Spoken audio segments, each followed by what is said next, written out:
Assalamualaikum warahmatullahi wabarakatuh. Nama saya Wahyu Adi Prakasa dari Prodi Sistem Informasi kelas A semester 8 Universitas Kiai Haji Waqas Buon Jombang. Kali ini saya akan sedikit menjelaskan tentang teori proses atau proses teori yang mana ada yang terbagi menjadi 4 teori. Yang pertama ada teori harapan atau ekspektasi teori. Teori ini dikemukakan oleh Viktor Fromm, dan teori ini menjelaskan bahwa motivasi seseorang dalam bekerja atau bertindak sangat dipengaruhi oleh harapan atau ekspektasi mereka terhadap hasil yang akan diperoleh dari usaha yang dilakukan. Viktor Fromm menyatakan bahwa seseorang akan terdorong untuk berusaha lebih keras jika mereka percaya bahwa usaha mereka akan menghasilkan kinerja yang baik. Kinerja tersebut akan dihargai atau memberi hasil yang diinginkan. Hasil itu benar-benar mereka inginkan atau penting bagi mereka.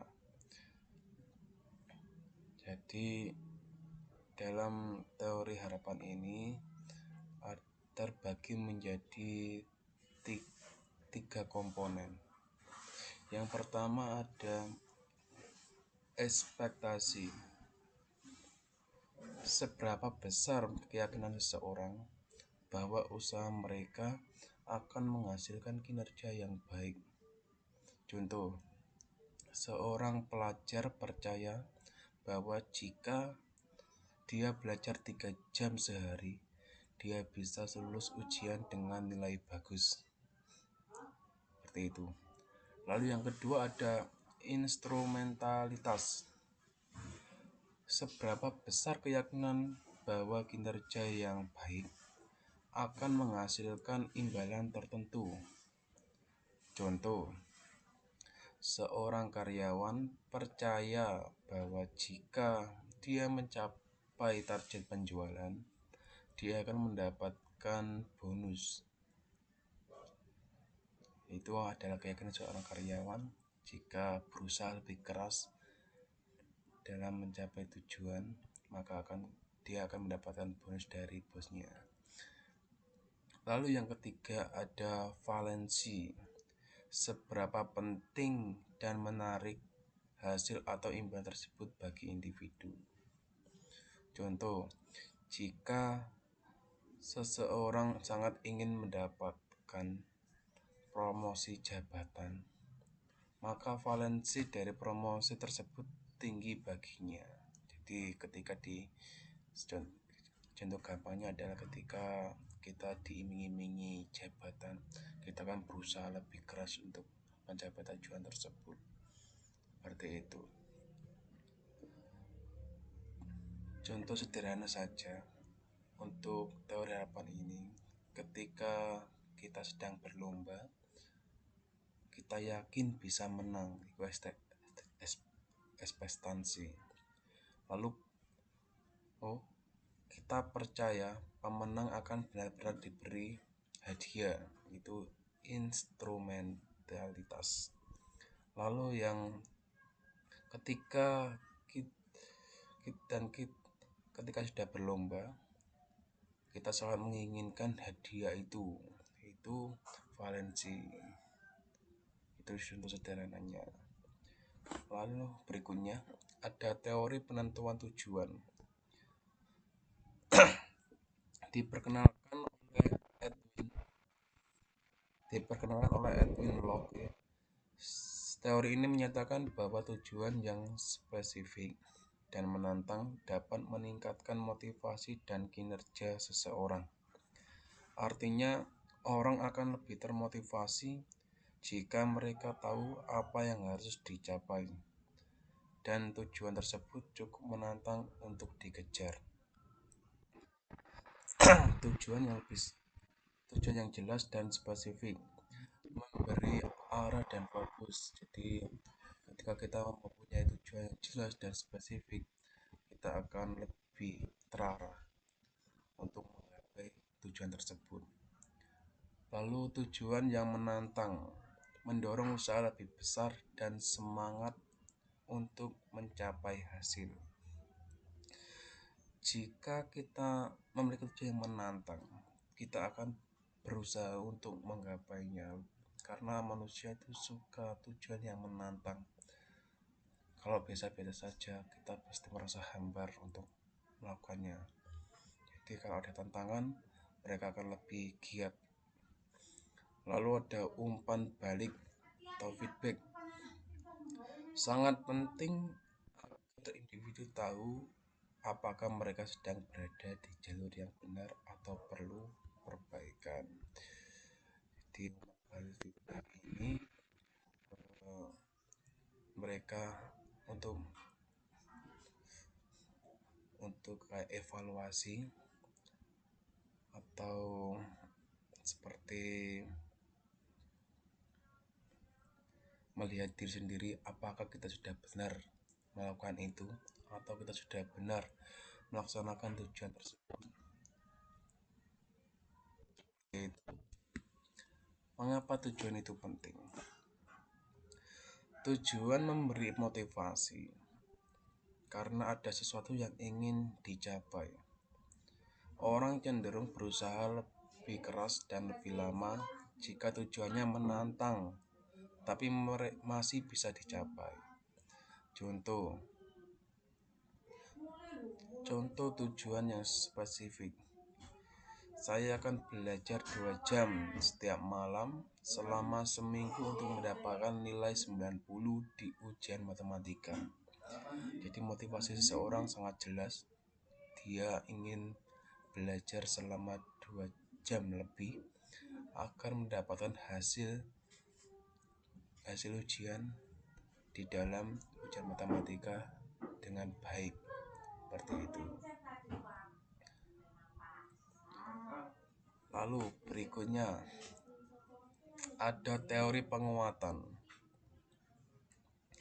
Berdasarkan prinsip-prinsip perilaku yang dikembangkan oleh B.F. Skinner, teori ini menyatakan bahwa perilaku manusia dapat dibentuk atau diubah melalui penguatan, baik positif maupun negatif.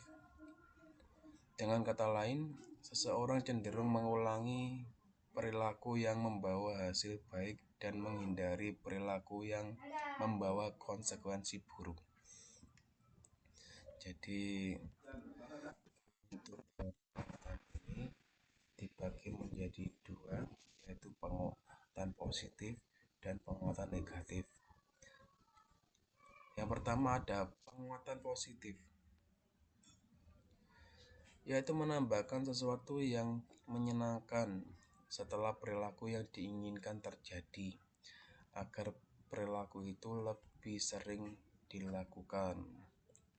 Contoh ini di sekolah.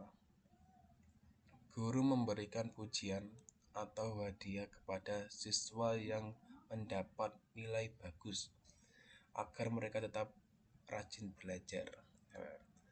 Ketika murid itu melaksanakan apa yang diberitakan guru tersebut, maka murid itu dapat imbalan, dapat nilai seperti itu.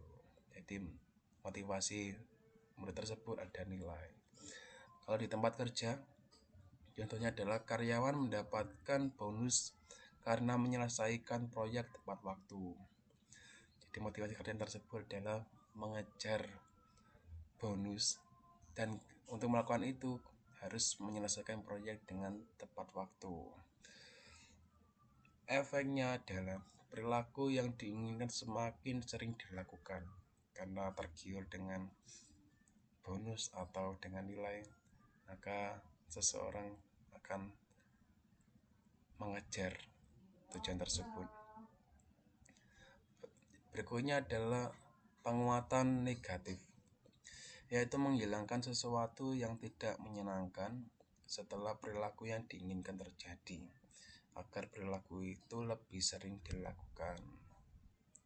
Contoh di sekolah lagi, guru tidak memberikan PR kepada siswa yang aktif di kelas.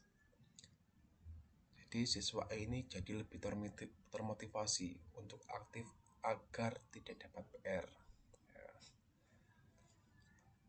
Kalau di tempat kerja, karyawan yang bekerja dengan baik tidak perlu lembur. Seperti itu contohnya. Jadi menghilangkan perilaku negatif atau menghilangkan perilaku yang tidak menyenangkan, yang tidak disukai dengan seseorang, agar dapat mendapatkan apa yang diinginkan, seperti tidak perlu lembur atau tidak dapat PR untuk siswa. Efeknya adalah perilaku yang diinginkan meningkat karena menghindari hal yang tidak menyenangkan. Ya, meningkat gak apa-apa karena menghindari sesuatu yang tidak diinginkan. Itu contoh penguatan negatif. Berikutnya ada teori keadilan. Dikembangkan oleh John Stacey Adams. Teori ini menyatakan bahwa motivasi seseorang dipengaruhi oleh rasa keadilan dalam menerima imbalan dibandingkan dengan orang lain. Jika seseorang merasa diperlakukan tidak adil, maka motivasi dan kinerjanya bisa menurun. Individu membandingkan apa yang mereka berikan dan apa yang mereka dapatkan dengan orang lain. Jadi seseorang itu ada teori keadilan ini ketika sudah memberikan sesuatu pada orang lain, ya sudah seharusnya mereka mendapatkan imbalan. Seperti ketika bekerja, ketika sudah kita berusaha untuk bekerja dan mentaati aturan di dalam perusahaan tersebut, maka timbal baliknya apa? Perusahaan tersebut ya kita akan digaji, kita akan diberikan tempat yang layak, seperti itu. Jadi ada teori keadilan ini ada dua, yaitu memberikan atau input dan yang diterima atau individu yang diterima atau output. Yang pertama ada input. Input merupakan usaha dalam bekerja, pengalaman dan keterampilan pendidikan, loyalitas. Jadi untuk input ini apa yang kita berikan kepada orang lain. Contohnya di sekolah, guru memberikan pujian.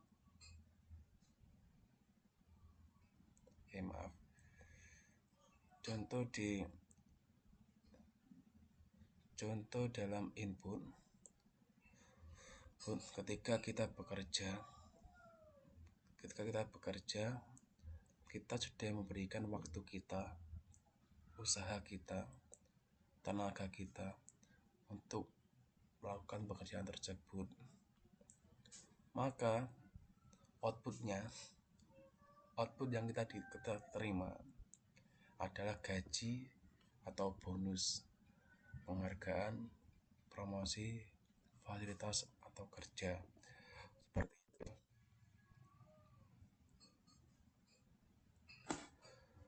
Berikutnya sudah habis. Baik, itu saja yang bisa saya jelaskan. Kurang lebihnya mohon maaf. Terima kasih. Wassalamualaikum warahmatullahi wabarakatuh.